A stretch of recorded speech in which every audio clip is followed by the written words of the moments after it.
so many times I've looked through my calendar and thought, I've been on calls since 7 o'clock this morning and I still haven't done the work that I'm accountable for. Oh, yes, definitely. Or realizing I need to say yes to yet another after-hour meeting.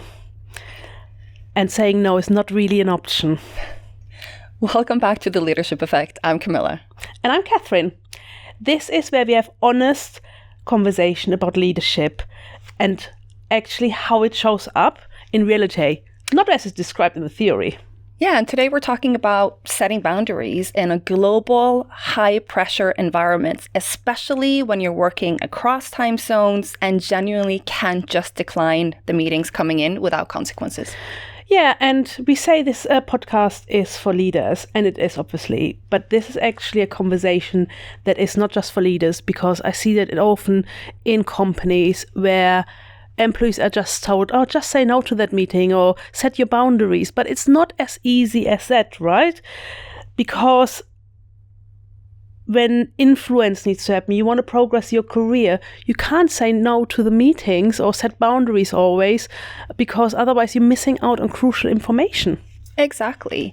So in this episode, we're not going to cover rigid rules like no meeting policies. It's more about how to stay effective, focused, and human when you have to say yes and still deliver afterwards. Yeah.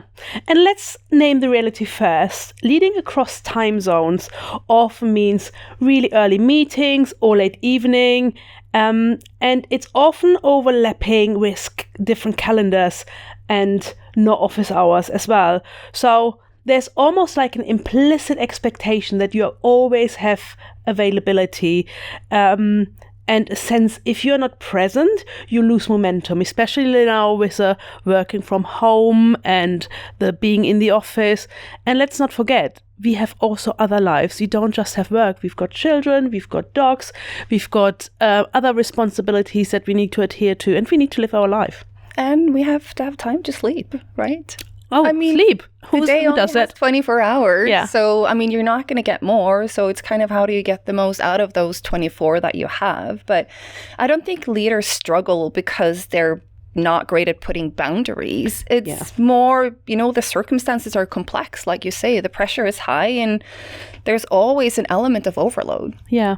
And I'm actually part of a women or career coaching program. So they go through a lot of like, what does my career look like? How do I want to progress? And then they get a 1 hour, 90-minute coaching session with one of the coaches. And one of the coaches is me. And the amount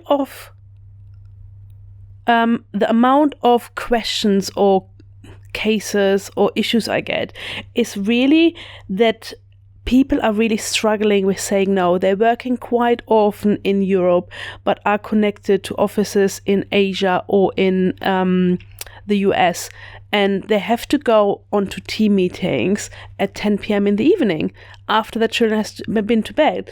And obviously that is really hard because and I said, like, but can you not say no? Or can you ask to have the meeting move forward? And she said, like, and they often say, like, no, I can't, because then I'm missing out on the information, or I'm not being seen as present, I'm not visible enough, and I can't progress my career then. And no one says, like, you have to be on the call, but it's also this inherent feeling you should be on that call. Yeah. And I mean, there might be several people on that call sitting in different time zones, right? Yeah, so, like, absolutely. You kind of need to find something that works for everyone, or that's the least uncomfortable for the group, right? But I mean, with 2 small kids having done global jobs, I can definitely relate. And it's not about weak discipline. It's really about boundary design in a system that, constraints are just real, like you mentioned. So the real question is not, how do I say no? It's kind of, how do I stay effective when I want to say yes? Yeah. And let's talk about why that usual advice that is normally there doesn't work. So normally people just say, well, if it's important enough, you'll just make time for it, right? Boundaries is about confidence or just decline the meeting. So why do they not work? Well, I think many leaders attend meetings outside of normal hours. Yeah. And sometimes you have to, right? You have to you have to flex, because if not, like you said, you're going to miss discussions, you're going to miss information, or maybe you need to add to that information. But I think you still need to think strategically. You still need to make decisions, and you still need to lead teams. You still need to move barriers after that meeting when you're tired. So basically, you're low on energy because you've been back to back in meetings, and you still need to show up with clarity and energy to evolve your career and others. Yeah. So the problem is not the meeting itself. The problem is expectation that you are performing as you would normally do, as if nothing was spent, basically. And that is where burnout happens really quickly. If you go into meetings at 10, 11 o'clock, then normally, well, to be fair, that would be my bedtime already if I wouldn't be in the corporate work. And then you can't go right to bed because there will still be things of the meeting in your head. I mean, I haven't met one person that says like they can have a meeting and then go straight to bed and sleep like sound asleep. Yeah. Normally you do some things and you are up.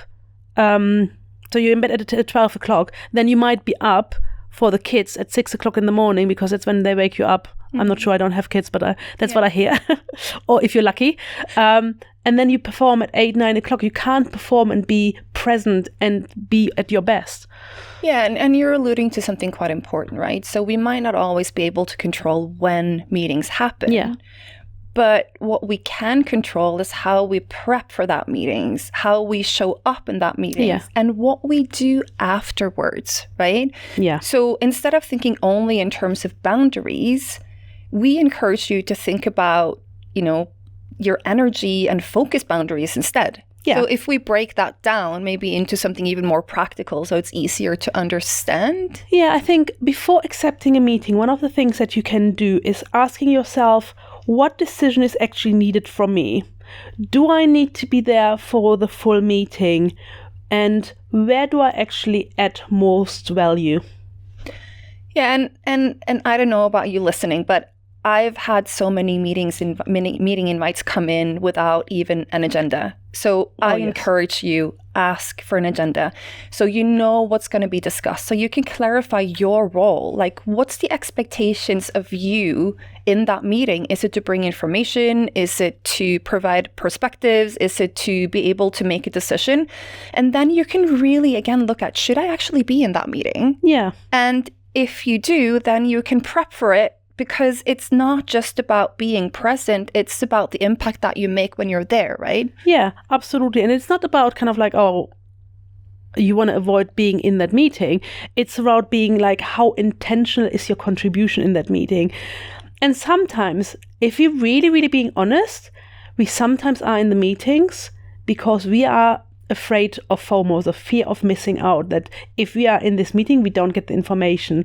But there are ways in today's world, especially with AI, where we can let go of that FOMO. We can have a recording, we can then see what decisions are being made, and so on and so forth.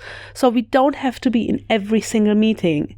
And we also don't say to click no to every meeting either. No, I mean, it's about being conscious where you want to be present and where you don't have to be present. Absolutely. Right? But then if there is a meeting that you actually do need to attend, so think about the boundaries more as clarity. So if you have 30 minutes in that meeting, ensure that, the discussion, if it's appropriate, is actually focused on the decision that you're going to make or the topic that you're going to discuss, and park things that can be resolved another day and make sure that you come back to what's the outcome that you're trying to have in the meeting. Because again, I want to get back to presence is not measured in hours. It's kind of, again, it's your impact that you're having. Exactly. Yeah, exactly. And that is also how performance is being measured. It's not in kind of like bumps and seats or time you spend on the office. It's kind of like the impact you're making. And if you play your energy right, you are automatically making an impact by being intentional about it. And don't forget, you wouldn't expect probably from one of your employers who's in the late night meeting to be present at 8 o'clock again for other meetings. Now, there might be short periods of time where that is required in very special circumstances, but not every time and every night. And don't forget how leaders actually are role models, and these actions really matter. You want to make sure that you protect recovery or thinking time and avoid staggering late evenings with early starts, because what you want to do really to make the best out of your time the next morning is block some time to recoup some of the energy, but also have some thinking time to process what you've done and talked about in the meeting before. And almost lower expectation intentionally, because you want to make sure that you are not always overachieving, because that is definitely the way to show burnout. And as we said, you're a role model. Exactly. I would say be kind to yourself. Yeah.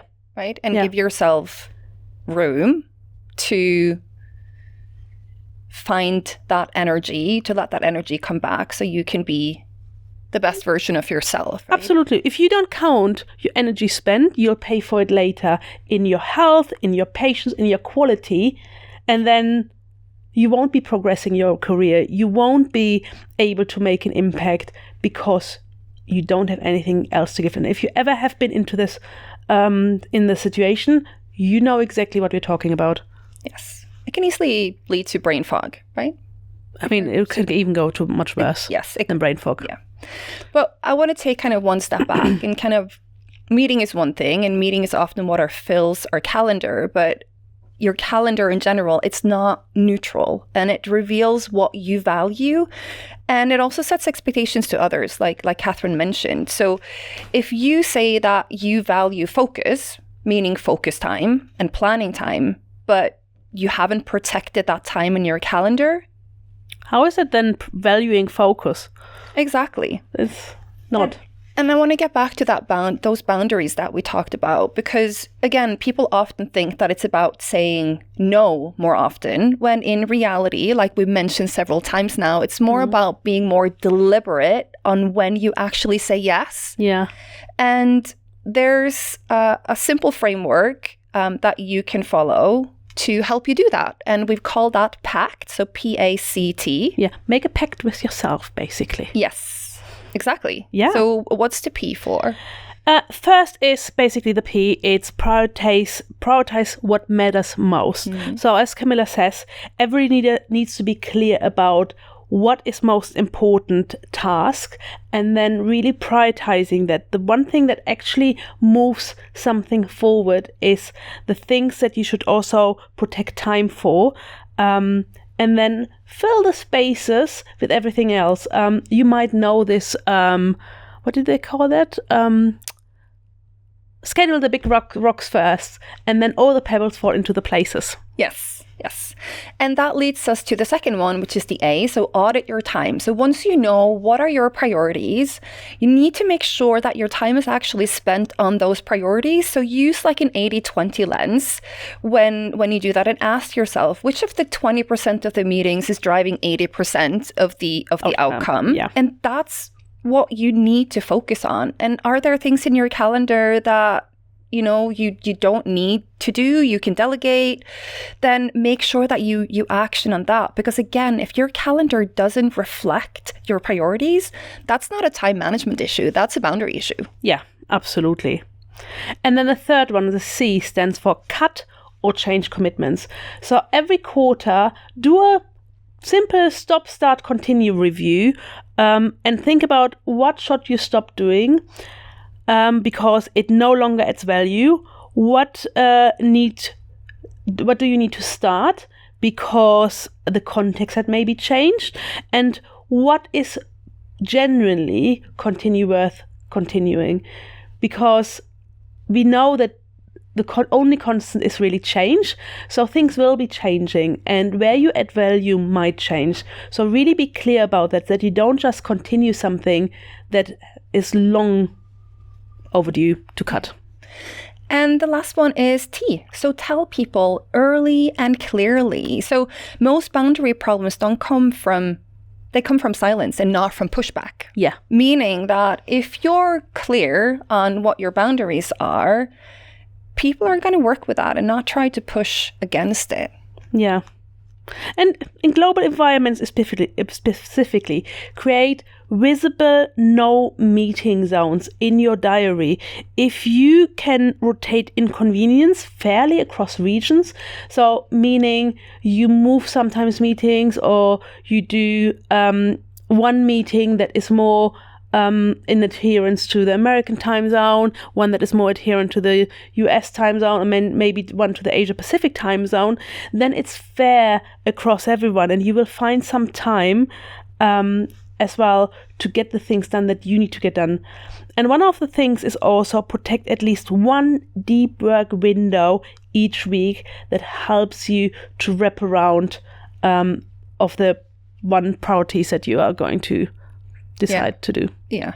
And I mean, don't underestimate the impact that planning how to spend your time can have on the outcomes that you actually produce. But then actually do it as well, because I'm completely honest. I always have focus time in my diary, and then something comes in the way and I disregard it. Spend it as you make it a meeting with yourself, as if it was with another client, because you wouldn't cancel on your client either. Yeah. And then there are times when you can't decline a meeting. Yeah. And then it's more about, reframing, like we discussed earlier, or having a plan for after the meeting so that you can re-energize. Yeah. Yeah. And refocus. Absolutely. Sometimes you genuinely can't say no to a meeting that is not in your time zone, that is very inconvenient for you. So here, what do we do?